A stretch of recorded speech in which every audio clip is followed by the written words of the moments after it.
தமிழக மக்கள் அனைவருக்கும் வணக்கம்.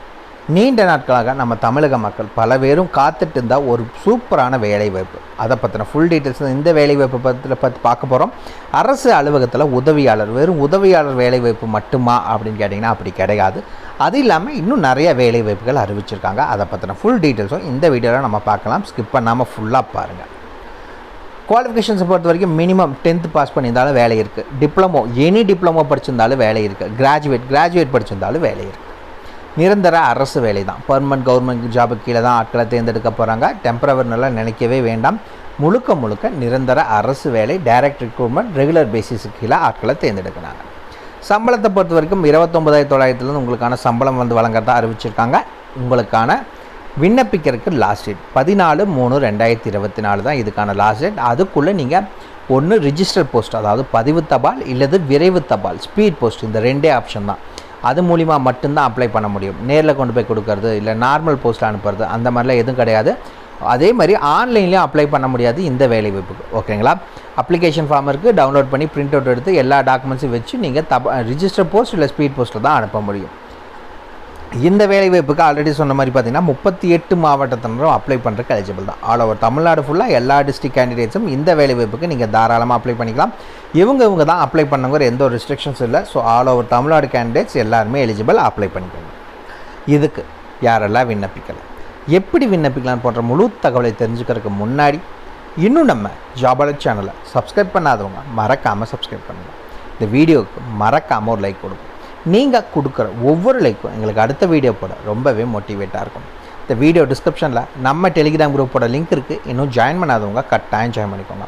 அப்போ தான் உங்கள் மாவட்டங்களில் வர வேலைவாய்ப்பு மற்றும் இல்லாமல் தமிழக அரசு வேலைவாய்ப்பு, மத்திய அரசு வேலைவாய்ப்பு, ரயில்வே, போலீஸ், போஸ்ட் ஆஃபீஸ், இந்த மாதிரி எல்லா துறையிலேருந்து வர வேலைவாய்ப்புகளையும் அப்டேட் பண்ணிகிட்ருக்கோம். ஜாயின் பண்ணிட்டீங்கன்னா உங்களுக்கு ரொம்பவே யூஸ்ஃபுல்லாக இருக்கும். மறக்காமல் உங்கள் ஃப்ரெண்ட்ஸுக்கு ஷேர் பண்ணுங்கள். அதே வீடியோ டிஸ்கிரிப்ஷன் மற்றும் கமெண்ட்லேயும் இந்த வேலைவாய்ப்புக்கான அஃபிஷியல் நோட்டிஃபிகேஷன் லிங்க்கும் ப்ரொவைட் பண்ணியிருக்கோம். மறக்காமல் உள்ளே போங்க, கிளியராக படிங்க, அதுக்கப்புறமா அப்ளை பண்ணுங்கள். என்றைக்கும் படித்து பார்க்காம அப்ளை பண்ணாதீங்க. வாங்க உள்ளே போய் முழு தகவல் என்னங்கிறத பார்க்கலாம். மக்களே, ஆல்ரெடி சொல்லியிருந்தேன் இந்த வேலைவாய்ப்புக்கு நீங்கள் ஆன்லைனில் அப்ளை பண்ண முடியாது, தபால் மூலியமாக மட்டும்தான். இந்த பாக்ஸில் மறக்காமல் உங்கள் ஃபோட்டோ ஒட்டுங்க, அட்வர்டைஸ்மெண்ட் நம்பர், என்ன போஸ்டிங் அப்ளை பண்ண போகிறீங்க, எந்த கேட்டகரி நீங்கள், யூஆர்ஆ, இடபிள்யூஸா, ஓபிசியா, எஸ்சியா, எஸ்டி என்னங்கிறது டிக் பண்ணிக்கோங்க. உங்களுடைய பெயர், ஃபஸ்ட் நேம், மிடில் நேம் இருந்தால் மென்ஷன் பண்ணுங்கள், இல்லை லாஸ்ட் நேம் என்னங்கிறத மென்ஷன் பண்ணிக்கோங்க. அதுக்கடுத்து உங்களுடைய தகப்பனார் அல்லது கணவர் பெயர், எந்த பெயரை மென்ஷன் பண்ணணும்னு நினைக்கிறீங்களா மென்ஷன் பண்ணிக்கோங்க.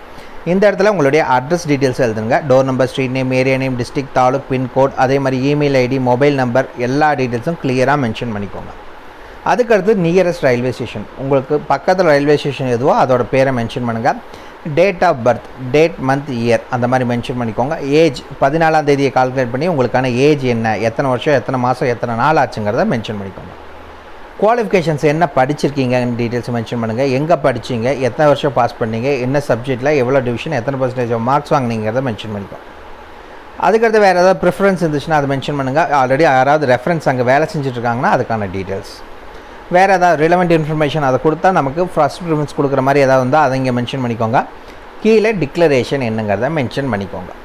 இந்த இடத்துல பிளேஸ் டேட், இந்த இடத்துல சிக்னேச்சர், அவ்வளோதான் அஃபிஷியல் அப்ளிகேஷன் ஃபார்ம். மேலே அப்படியே ஸ்க்ரால் பண்ணிட்டு இருந்தீங்கன்னா அதுக்கான அஃபிஷியல் நோட்டிஃபிகேஷன் அதே கொடுத்துருக்காங்க. வீடியோ டிஸ்கிரிப்ஷன் லிங்க் கொடுத்துருக்கோம், மறக்காமல் செக் பண்ணிக்கோங்க. ஓகேங்களா? என்னென்ன வேலைவாய்ப்பு, ஃபஸ்ட்டு லேப் அட்டண்டண்ட்டுக்கான வேலைவாய்ப்புக்கு ஆட்களை தேர்ந்தெடுக்கிறாங்க. லெவல்ஸ் 1ல் உங்களுக்கு சம்பளம் 18,000 சம்பளம். குரூப் சியில் ஆட்களை தேர்ந்தெடுக்கிறாங்க. 10வது பாஸ் பண்ணியிருந்தால் போதும். இரண்டாவது டிரைவருக்கான வேலைவாய்ப்பு லெவல் 2ல் சம்பளம். குரூப் சியில் ஆட்களை தேர்ந்தெடுக்கிறாங்க. 10வது பாஸ் பண்ணியிருக்கணும். கூடவே லைட் மற்றும் ஹெவி மோட்டார் டிரைவிங் லைசன்ஸ் வேணும்னு சொல்லியிருக்காங்க. அதுக்கடுத்து பார்த்திங்கன்னா டெக்னிக்கல் அசிஸ்டண்ட்டுக்கான வேலைவாய்ப்பு லெவல் 6ல் சம்பளம். குரூப் பியில் ஆட்களை தேர்ந்தெடுக்கிறாங்க. கல்வி தகுதியை பொறுத்த வரைக்கும் நீங்கள் கம்ப்யூட்டர் சயின்ஸோ இல்லை ஐடியோ, பிடெக் படிச்சிருந்தாலும் சரி, இல்லை பிஎஸ்சி படிச்சிருந்தாலும், பிசிஏ படிச்சிருந்தாலும் சரி, 11th ஃபீல்டில் நீங்கள் படிச்சிருந்தால் அப்ளை பண்ணலாம். அப்படி இல்லை டிப்ளமோ, நான் எந்த டிப்ளமோ வந்தாலும் அப்ளை பண்ணலாமான்னு கேட்டிங்கன்னா அப்ளை பண்ணுறதுக்கு எலிஜிபிள் தான். கீழே கொடுத்துருக்காங்க. 3 இயர்ஸ் ஃபுல் டைம் டிப்ளமோ படிச்சிருக்கீங்க அப்படின்னா நீங்கள் அப்ளை பண்ணுறதுக்கு எலிஜிபிள். இந்த வேலைவாய்ப்புக்கு பார்த்திங்கன்னா ஏஜ் லிமிட் கொடுத்துருக்காங்க. இங்கே கொடுத்தது இல்லாமல் உங்களுக்கு ஏஜ் ரிலாக்ஸேஷன், அதாவது எஸ்சி, எஸ்டி, ஓபிசி, உடல் ஊனமுற்றோருக்கு ஏஜ் ரிலாக்ஸேஷன் இருக்குது. லேப் அட்டண்டன்ட் மற்றும் டெக்னிக்கல் அசிஸ்டண்ட்டுக்கு 18 முதல் 27, டிரைவருக்கு 18 முதல் 27, மிச்சம் 2 வேலைவாய்ப்புக்கு 18 முதல் 28. இது இல்லாமல் ஓபிசினா 3 வருஷம் ஏஜ் ரிலாக்ஸேஷன், எஸ்சி எஸ்டினா 5 வருஷம் ஏஜ் ரிலாக்ஸேஷன், உடல் ஊனமுற்றோர்னா 10 வருஷம் ஏஜ் ரிலாக்ஸேஷன். உடல் ஊனமுற்றோரில் அன்ரிசர்வ் கேட்டகரினா 10 வருஷம், எஸ்சி எஸ்டினா 15 வருஷம், ஓபிசினா 13 வருஷம் உங்களுக்கு ஏஜ் ரிலாக்ஸேஷன் வழங்குறதா அஃபிஷியலாக அனௌன்ஸ் பண்ணியிருக்காங்க. இந்த வேலைவாய்ப்புக்கு ரிஜிஸ்டர் போஸ்ட் மூலிமா மட்டும்தான் அப்ளை பண்ண முடியும். இன்னொரு முக்கியமான விஷயம் என்ன அப்படின்னு பார்த்தீங்கன்னா, மேலே அப்ளை பண்ணுறப்ப என்ன போஸ்ட் அப்ளை பண்ண போகிறீங்கிறத அந்த என்வலப் மேலே மறக்காமல் மென்ஷன் பண்ணி அனுப்புங்க. 14/3/2024 தான் இந்த வேலைவாய்ப்புக்கான லாஸ்ட் டேட். அதுக்குள்ளே அப்ளை பண்ணிக்கோங்க. அதுக்கு மேலே போச்சுன்னா லிங்க் க்ளோஸ் ரிஜெக்ட் பண்ணிடுவாங்க. வர எந்த அப்ளிகேஷன் ஃபார்மையும் அக்செப்ட் பண்ண மாட்டாங்க. இந்த வேலைவாய்ப்புக்கான எப்படி ஆட்களை தேர்ந்தெடுப்பாங்க அப்படிங்கிற ஒரு கேள்வி இருக்கும். லேப் அட்டண்டன்ட் மற்றும் டெக்னிக்கல் அசிஸ்டன்ட் இது இரண்டுக்கும் பார்த்திங்கன்னா ரிட்டன் எக்ஸாமினேஷன் மட்டும்தான். டிரைவர் போஸ்ட்டுக்கு மட்டும் ட்ரேட் டெஸ்ட், அதாவது உங்களுக்கு ஓட்ட சொல்லி காமிப்பாங்க, உங்களுக்கு ஓட்ட தெரியுமா இல்லையா அப்படிங்கிறது. ஓகேங்களா? மிச்ச லேப் அசிஸ்டன்ட் மற்றும் டெக்னிக்கல் அசிஸ்டண்ட்டுக்கு உங்களுக்கு எதில் எப்படி கேட்பாங்க, எவ்வளோ கொஸ்டின் இருக்கும், எவ்வளோ மார்க் வாங்கணும், எத்தனை மணி நேரம் உங்களுக்கு எக்ஸாம் அப்படிங்கிறத சொல்லியிருக்காங்க. ஃபுல் டீட்டெயில்ஸும் வீடியோ டிஸ்கிரிப்ஷன் லிங்க் கொடுத்துருக்கோம், மறக்காமல் செக் பண்ணிக்கோங்க. அதே மாதிரி நீங்கள் வச்சு அனுப்புகிற எல்லா டாக்குமெண்ட்ஸ்லையும் மறக்காமல் செல்ஃப் அட்டஸ்டட் உங்கள் கையெழுத்தை போட்டு தான் அனுப்பும். போடாமல் அனுப்பிச்சிட்டிங்கன்னா ரிஜெக்ட் பண்ணிடுவாங்க. ஸோ எல்லா டாக்குமெண்ட்ஸையும் மறக்காமல் வச்சு அனுப்பிச்சிக்கோங்க. அவ்வளோ நமக்கு இதுக்கான ஃபுல் டீட்டெயில்ஸும் வீடியோ டிஸ்கிரிப்ஷன் லிங்க் கொடுத்துருக்கோம், மறக்காமல் செக் பண்ணிக்கோங்க. ஏதாவது டவுட் இருக்குன்னா கீழே இருக்க கமெண்ட் பாக்ஸில் கமெண்ட் பண்ணுங்கள். இந்த வீடியோ பிடிச்சிருந்த மறக்காமல் லைக் கொடுங்க. உங்கள் நண்பருக்கு யூஸ்ஃபுல்லாக கரெக்டாக ஷேர் பண்ணுங்கள். உங்களை நாளைக்கு நான் வேறு சூப்பரான வீடியோ மூலிமா சந்திக்கிறேன். மிக்க நன்றி.